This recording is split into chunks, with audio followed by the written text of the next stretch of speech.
네, 오늘의 첫 라이브 픽, 검찰의 정경심 교수 수사와 관련해서 다뤄보겠습니다. 네, 이도훈 논설위원, 최진봉 교수, 김태현 변호사 나와 있습니다. 어서 오세요. 네, 안녕하세요. 정경심 교수가 건강상 문제로 두 번째로 소환에 응하지 않다가 토요일인 어제 기습 출석을 했어요. 네. 김태현 변호사, 공교롭게도 두 차례 조사 모두 이제 대규모 집회가 열리는 날이었는데 이게 어떻게 우연일까요? 어떻게 보십니까? 대규모 집회가 열리는 날을 택했다기보다. 왜냐하면 근데 3일 날은 어떻게 보면은 정경심 교수한테 불리한 집회거든요. 뭐 어제야 뭐 아니라고 치더라도. 대규모 집회를 의식했다기보다 아무래도 이제 비공개 소환함에 있어서 휴일날 출석하는 게 변호인이랑 정경심 교수 입장에서 좀 부담은 없었을 거예요. 아무래도. 네. 아무래도 이제 언론사의 어떤 보도 스타일을 보면 평일보다는 아무래도 휴일날 조금 그 카메라들이 약해지지 않습니까?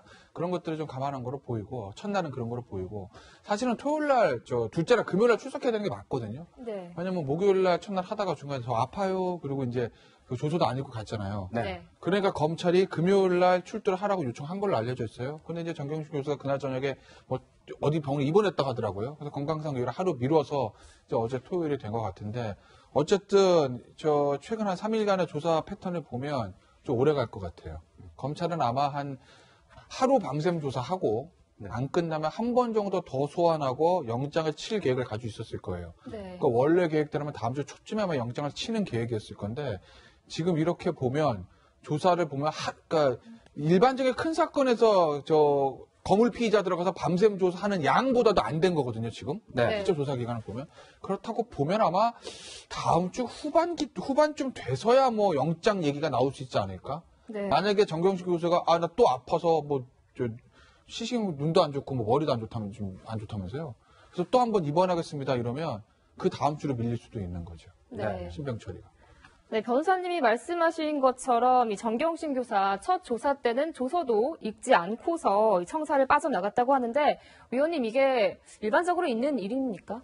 일반적으로 뭐 흔한 일은 아니죠. 뭐 없지는 않다고 하는데 흔한 일은 아닌데 당시의 정황을 아마 검찰 주변에서 설명하는 걸 보면은 입시 비리 의혹과 관련해서 정경심 교수에게 조금 이제 불리한 어떤 증거를 검찰이 제시하니까 그때 좀 신병을 이유로 조사를 중단했다 이런 얘기가 나오는데 그게 만약에 사실이라면은 아마도 변호인 측에서 그렇게 그 진술을 하면은 불리하니까 일단 조사를 여기까지 받고 서명 날인도 하지 말고 그렇게 되면 증거 능력이 없으니까요. 일단 그 검찰청을 나와서 다시 전략을 짠 다음에 그 다음에 다시 조사에 임하는 게 어떠냐. 이렇게 했을 거라는 아마 추측은 가능할 것 같습니다. 특히 지금 이 수사, 그 다음에 앞으로 있을 재판에 정경심 교수뿐만 아니라 조국 법무부 장관, 그리고 어떻게 보면 이 정권에 뭐 사활이 걸렸다고 할 수도 있는 중요한 문제가 돼버렸기 때문에 아마 수사 과정에서도 최선을 다할 것 같은데 이렇게 되면 김태현 변호사가 얘기한 대로 굉장히 수사가 느려지면서 동력을 잃게 될 가능성이 있고 또 만약에 하나하나 그 진술을 따져가면서 수사를 연기하다 보면은 약간 그 수사의 동력이 떨어지고 어떻게 보면은 그 정경심 교수나 변호인의 그 전략이라는 것이 수사에 중점을 두지 말고 법원에서 진위를 한번 가려보자. 왜냐하면은 정경심 교수가 뭐 그 보도가 사실인지 모르지만 검찰을 윤석열 총장을 배신자라고 얘기했다고 하지 않습니까? 그렇지만 법원은 상대적으로 뭐 우리 편이란 말은 그렇습니다만 검찰보다는 유리하다고 판단할 수도 있지 않겠습니까? 그런 여러 가지를 감안해서 지금 하루하루 수사에 임하고 한 줄 한 줄 조서에 정경심 교수 본인에게 불리한 것, 특히 조국 장관에게 불리한 내용은 한 줄도 남기지 않기 위해서 노력을 하고 있는 것 같습니다. 네. 이렇게 건강 이상을 호소한 정경심 교수, 이 정경심 교수를 두고 여야의 입장 차이는 조금 명확히 다른 것 같습니다. 우선 여야의 입장 한번 들어보고 다시 말씀 이어가겠습니다. 정 교수의 건강 상태를 고려한 적절한 조치로 판단합니다. 피의자의 인권을 존중하는 보다 선진적인 수사로 가는 계기가 되길 바랍니다. 어제 검찰은 정경심 교수 황제 소환도 모자라서 황제 조퇴까지 시켜주는 파격적 예우를 했습니다. 이것이 마지막 예우여야 할 것입니다. 특검과 반칙의 일가에게 검찰마저 특권을 제공한다면 국민의 분노가 어디로 향할지 모릅니다. 최진bil 교수님, 예. 이게 보통 건강 이상을 호소하면 조사가 좀 빨리 끝나는 편입니까? 그거는 이제 끝나냐 안 끝나냐는 검찰이 판단할 문제라고 봐요. 그러니까 변호사가 협의를 하는데 일반적으로 봐서 정말 건강상에 문제가 있다고 판단이 되면, 왜냐하면 이게 만약에 건강상에 문제가 있는데 계속 조사를 하다 인권 침해 논란이 되거나 이렇게 되면 또 검찰이 곤혹스러운 상황에 빠질 수 있거든요. 네. 지금 이 상황 같은 경우 정경심 교수는 잘 아시는 것처럼 국민적 관심사가 된 상황 아니겠습니까? 이런 상황에서 검찰이 만약에 이게 논란이 돼가지고 도리어 검찰의 조사에 부정적인 영향을 미치는 여론이 형성될 수 있던 위험성도 있어요. 그렇다고 하면 검찰 입장에서는 아마 정경심 교수 조사 과정에서 건강 이상에 대한 요청을 더 적극적으로 검토했을 가능성은 충분히 있다고 봐요. 그것이 어찌 보면 검찰의 조사에도 도움이 된다고 판단했을 수 있거든요. 만약에 뭐 검찰이 그렇게 변호인이 요청을 했는데 검찰이 안 받아들이거나 그래가지고 문제가 돼가지고 나오면서 뭐 쓰러지거나 예를 들면 그런 일이 발생하게 되면 검찰의 조사에 엄청난 이제 타격을 받을 수 있어요. 검찰도 무리하진 않는다는 그렇죠. 거군요. 그런 상황인 거죠. 그리고 네. 이게 이제 뭐 일반적인 사건이라기보다 국민의 관심사가 집중된 사건이기 때문에 더 조심스럽게 접근했을 가능성, 그런 이유 때문에 아마 일반적으로 받아들일 수 있는 상황일 수도 있고, 또 아니라 할지라도 뭐 좀 더 조심스럽게 간다는 차원에서 피의자가 그렇게 요청했을 때 적극적으로 검토하는 그런 자세를 취하지 않았겠나 이렇게 생각이 됩니다. 네, 이 정경심 교수 측에서는 이 현재 건강 상태에 대해서 꽤나 자세한 설명을 내놨습니다.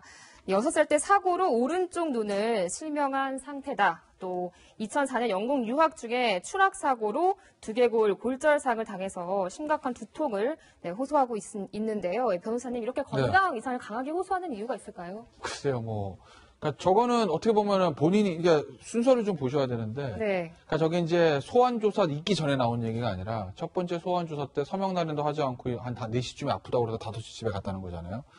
이거 뭐지? 라는 얘기도 있었어요. 그러니까 이제 정 교수 측에서 해명을 한 거죠. 우리가 속된 말로 꾀병으로 그냥 조사받다가 싫어가지고 그런 게 아니라 원래 몸이 안 좋다. 원래 몸이 안 좋아서 그래서 어쩔 수 없이 이제 저 중간에 중단한 거다. 뭐 이런 일종의 변호인 따라 해명이라고 그냥 보시면 될 것 같아요. 네.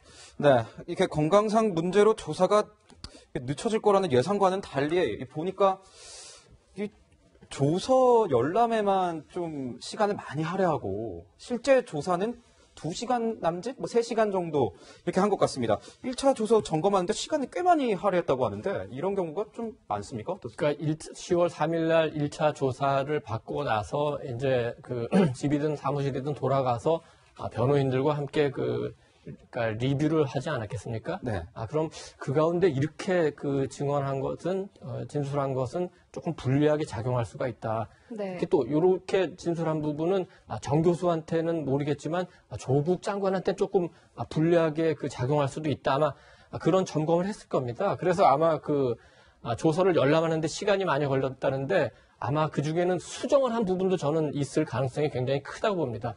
10월 3일 날 조사에서는 이렇게 진술했지만 하루 쉬고 난 어제는 다시 진술하면서 그걸 열람하면서 이 부분은 제가 그제 이렇게 답변했지만 그 부분은 생각해 보니까 다시 그게 아니라 이런 거 같습니다. 그런 수정을 하는 거죠. 그렇죠. 그런데 굉장히 시간이 많이 걸렸을 가능성이 있고 그러니까 어제 실제로 조사한 시간은 이제 2시간 40분밖에 안 되고 또 그거를 다시 열람하는데 5시간 정도 걸렸다고 하니까 아까도 잠깐 말씀드렸지만 진술서에 있는 조서에 있는 진술 한 줄에 지금 최선을 다해서 아마 방어를 하고 있는 상황인 것 같고 네. 그 과정에서 하나 좀 궁금한 거는 10월 3일 날 조사를 받고 어제도 조사를 받았는데 그러면 정경심 교수가 또는 변호인 14명의 변호인이 그 내용을 조국 장관한테 보고 내지는 전달을 했을지 안 했을지 조국 장관은 한 번도 수사와 관련된 보고를 받지도 않고 지시를 하지도 않겠다고 얘기를 했는데 네. 그러면 부인 정경심 교수가 직접 조사받고 받은 내용을 본인한테 얘기하는 것 또는 그 변호인들이 조 장관한테 얘기하는 것 이 부분에 대해서는 어떻게 생각하는지 굉장히 궁금하고 그 부분에 대해서는 우리 출입 기자들이 내일 조 장관에게 직접 물어볼 수도 있을 것 같습니다. 네, 이 검찰 수사 관련해서 또 한 가지 의문이 드는 게 교수님, 네. 검찰이 오촌 조카와 이 정 교수를 이제 공범으로 의심을 해왔지만 이걸 적시를 하진 않았단 말입니다. 네. 어떤 이유일까요? 두 가지 이유가 있을 거라 우리가 이제 정확히 사실 검찰의 조사 내용이 어느 정도까지 됐는지를 잘 모르기 때문에 판단할 수 없는데 네. 첫 번째로 우리가 생각해 볼 수 있을 것은 아직까지 명확한 증거가 나오지 않았을 가능성. 그게 첫 번째 가능성이라고 생각이 듭니다. 그래서 의혹은 있지만 직접적인 증거가 없어서 공소장에 기소를 안 했을 가능성이 첫 번째고요. 두 번째로 생각해 볼 수 있는 것은 지금 이제 우리가 얘기 나누고 있는 것 중에 정경심 교수 변호인 측에서 미리 공소장을 통해서 정경심 교수가 의심받고 있는 게 뭐냐 하는 부분을 파악할 수 있는 요소로 작용할 수 있거든요. 어떤 전략을 세웠다는. 그렇죠. 예컨대. 그래서 만약에 공소장에 정경심 교수가 이름이 같이 들어가 있으면 공소장을 보자고 요청할 수 있고 거기에 공소장에 기재된 내용이 본인들이 나중에 변호 전략에 활용될 수 있다. 또 어느 정도까지 검찰이 파악하고 있는지를 이해할 수 있는 그런 요소로 될 수 있기 때문에 검찰 차원에서는 그러면 아예 이번에는 공소장에 기재하지 않고 다음에 정경심 교수 개인의 공소장에 만약에 기소를 하게 되면 기소가 아니고 이제 만약에 영장을 청구하게 되면 그 공소장에 쓰려고 하지 않겠나. 그 두 가지의 추측이 가능할 걸로 보여집니다. 네. 네. 지난 2016년으로 한번 돌아가 봐야 될 것 같습니다. 당시 국정농단 사건 불거지고 있었는데 최순실 씨가 독일에서 귀국했을 당시에 조 장관이 이런 트윗을 올렸습니다. 내용이 검찰은 왜 최순실을 긴급 체포하지 않고 귀가시켜서 공범들과 말 맞출 시간을 주는가? 김태현 변호사. 네. 이제 이 수사가 계속 이어지고 다음 주까지도 이어질 수 있는데 네. 중요한 것은 정경심 교수의 신명 처리 아니겠습니까? 어떻게 보십니까? 영장 치죠, 검찰은. 검찰은 영장 안 칠 도리가 없어요, 이건. 왜냐면 일단 사문서 위조면 이제 기소가 되는 거고, 그 다음에 영장이라는 게 이제 나오려면 범죄의 중대성, 그 다음에 증거인멸, 도주우려거든요. 도주우려는 범죄가 중대한 거랑 연결된다 보시면 돼요. 그러니까 중형이 나올 거가 이제 가만히 되면 도주우려라고 봐요. 그리고 이제 문제는 증거인멸 우려거든요. 이거는 증거인멸 또는 증거인멸 우려라고 되어 있는데 이미 증거인멸 한 게 나오잖아요, 지금. 그러니까 증거인멸 교사로 별도로 기소한다고 할 정도로 뭐 유시민 이사장은 뭐 PC 그걸 뭐 증거 보존용이라고 그랬는데 그거를 받아들이는 검찰, 법원, 대명가 없습니다. 그건 그냥 증거인멸을 봐요. 그러니까 아마 변호인도 이거 증거보존이라고 얘기 못 할 거예요. 그거 어떻게 얘기합니까? 판사가 믿겠어요? 네. 그 하드디스크를 자산 관련해 줘가지고 그냥 가지고 있다가 나중에 사건 조용해지면 나한테 돌려줘라고 하는 거래. 증거보존이라고 말하면 어느 법원이 믿겠냐고요. 그러니까 그건 이제 증거인멸 및 증거인멸 우려는 높다고 볼 수밖에 없는 거고, 문제는 결국에는 사모펀드예요. 왜냐하면 이 사문서 위조라 그런 부분들만 가지고 영장은 법원은 치겠으나 검찰은요, 발부되는 데는 사실 그것만 가지고 발부되는 조금 무리가 있을 수도 있거든요. 보는 시각에 따라서. 네. 근데 사모펀드 쪽에 어느 정도 입증이 되면은 그건 영장이 안 나올 도리가 없죠. 그래서 검찰은 이건 무조건 영장을 치는 수사라고 보시면 되고, 결국 법원에서 발부될 것이냐의 관건은 사모펀드에 대해서 검찰이 어느 정도 입증을 해내느냐, 여기에 전체 수사의 성패가 달려있다고 보시면 될 겁니다. 네, 그런데 이 조국 장관의 딸 조민 씨가 인터뷰에 나섰습니다. 이 조국 장관이 인터뷰를 말렸다고도 했는데요. 그 이야기 먼저 듣고 오시겠습니다. 이런 정도 인터뷰면 부모님과 상의해야 되는 것 같은데, 부모님 교회 인터뷰한다고 알리셨습니까? 제가 아버지한테 인터뷰를 한다고 했더니 아버지가 반대가 굉장히 심하셔서 오늘은 물어보지 않고 그냥 왔습니다. 어차피 반대하실 거 알고 있기 때문에. 이게 부모님께는 제가 항상 그냥 어린 딸이기 때문에 걱정이 많으신데, 저는 이제 성인이기도 하고 그리고 이것은 제 일이기도 합니다.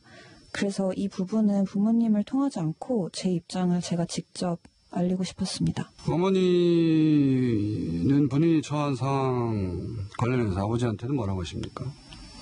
본인은 괜찮으니까 포기하지 말라고 하십니다.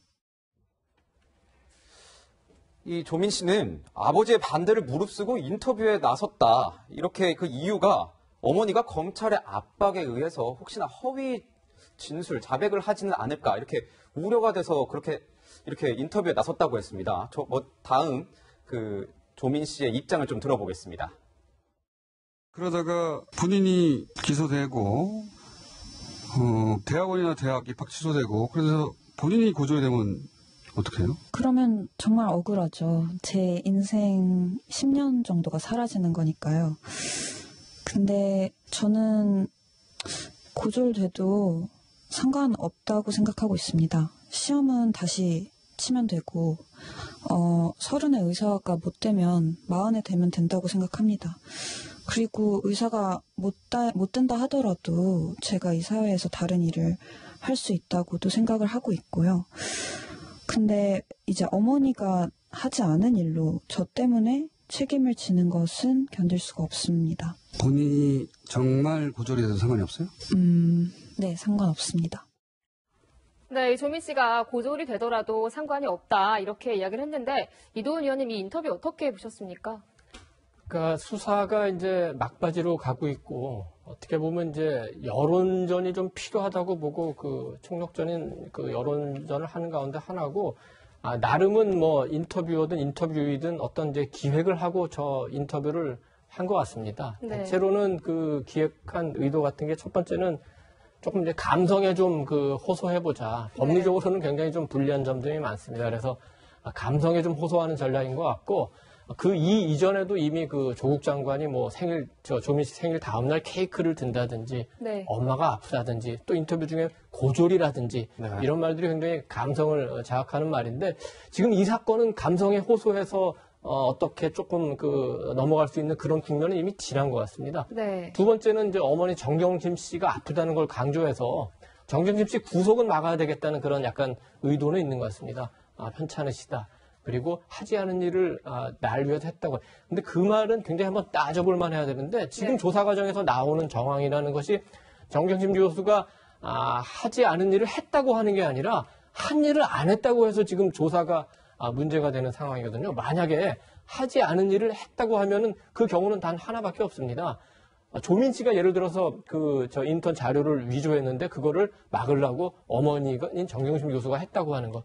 그런 상황이니까 그거는 조금 타당하지 않은 것 같고요. 세 번째는 조국 장관을 지키려는 게 정경심 교수뿐만 아니라 딸 조민 씨도 굉장히 확실한 것 같습니다. 아까 인터뷰에서도 아버지는 끝까지 가시라 그런 취지의 얘기를 했죠. 정경심 교수와 같은 메시지고 이제 가장 중요한 거는 전반적으로는 전부 부인하지 않습니까? 그래서 검찰 수사 결과가 잘못된 거고 사실 별로 이거 중요한 우리가 잘못을 한 게 없다. 이 메시지를 굉장히 강력하게 제시하는 것 같은데 전반적으로 보면은 조민 씨나 인터뷰를 한 분들의 의도가 그대로 반영됐느냐 그렇게 보기에는 조금 어려운 것 같습니다. 이 인터뷰가 논란을 많이 일으키고 심지어는 굉장히 지금 인터뷰에 나쁜 선례가 되고 있어요. 왜냐하면은 피의자를 앞에 두고 정작 중요한 질문들, 당신 논문 진짜 일저자 할 정도로 열심히 썼느냐. 그리고 제일 중요한 게 인턴 활동하고 받은 증명서 학교에 제출했다는데 그럼 인턴 어디서 했느냐, 어느 장소에서 했느냐, 그리고 누구한테 받았느냐, 공익인권법센터 직원한테 받았느냐, 아니면 부모님한테 받았느냐, 이런 핵심적인 질문을 다 피해가고 그냥 감성적인 얘기를 하는 거에 대한 장만 제공했기 때문에 대통령께서 조국 장관에 대해서 혐의만 있고 위법사항이 없는데 임명하지 않으면 나쁜 선례라고 하는데 저 인터뷰는 언론에서는 해서는 안 된 굉장히 나쁜 선례 가운데 하나다 이렇게 얘기할 수 있겠습니다. 네. 조민 씨는 말씀하신 대로 이제 자신은 떳떳하다. 이제 검찰이 기소하더라도 법정에서 진실을 밝히겠다 이렇게 말을 했습니다. 근데 방금 이제 위원님 말씀하신 대로 인턴 관련된 문제에 대해서는 국제 학술 대회에서 이제 참여했느냐 안 했느냐 이게 굉장히 중요한데 이 동영상을 찾았다고 본인은 주장했습니다. 조민 씨의 말을 듣고 오겠습니다. 인턴을 하고 나서 받은 것을 학교에다가 제출했습니다. 위조를 한 적도 없습니다. 이제 보니까 조민 씨는 인턴을 하고 나서 받은 것을 그러니까 인턴 증명서를 학교에 제출을 했다. 그리고 위조를 한 적도 없다. 그런데 이 해당 동영상을 저희가 이제 확인을 해본 건데 검찰이 조민 씨가 등장하지 않는 것으로 알려졌습니다. 그러니까 이제 검찰이 그렇게 얘기한 걸로 좀 보도가 되고 있어요. 우리는 저는 직접 보진 않았습니다만 그래서 직접 있는지 없는지 모르겠어요. 만약에 없다고 하면 거기에 대해서 조민 씨가 해명을 해야겠죠. 만약에 없다는 전제하에 제가 말씀을 드리는 겁니다. 그 동영상이 있는데 그 동영상에 촬영이 안 된 이유, 또 거기에 본인이 나오지 않은 이유가 뭔지 하는 부분은 증명을 해야 되겠죠. 그러니까 동영상을 찾았다고 얘기했고 검찰이나 서울대 측에서 만약에 관련된 동영상이 있다고 하면 그 과정들을 쭉 다 보고 나서 검찰이 질문을 해야 될 것이고요. 또 제가 볼 때는 조민 씨 지난번에 조사받을 때 그 부분도 얘기했을 가능성이 있어요. 제가 볼 때는. 저번 수사. 그렇죠. 이제 두 번이나 불러서 조사를 했지 않습니까? 아마 동영상 보여주고 왜 없느냐 이런 얘기를 질문을 했겠죠. 만약 그게 사실이라는 전제에 말씀을 드리면 거기에 대해서 이제 조민 씨도 뭐라고 얘기를 했을 것이고 아직 우리가 그 내용이 뭔지 모르기 때문에 여기서 뭐라고 확정적으로 말씀드릴 수는 없습니다만 그 사항이 사실이라고 하면 조민 씨나 아니면 조국 장관 측에서 어떤 연유에서 거기에 촬영이 안 된지 하는 부분들 부분들을 설명을 해야 되는 상황이라는 생각이 듭니다. 네, 이 허위 인턴 의혹 등 관련 의혹들은 CCTV가 가려져야 할 것 같습니다. 네, 다음 라이브 픽. 조국 장관 관련 소식 계속 이어가는데 이번에는 광화문과 서초동에서 있었던 집회와 관련해서 알아보겠습니다.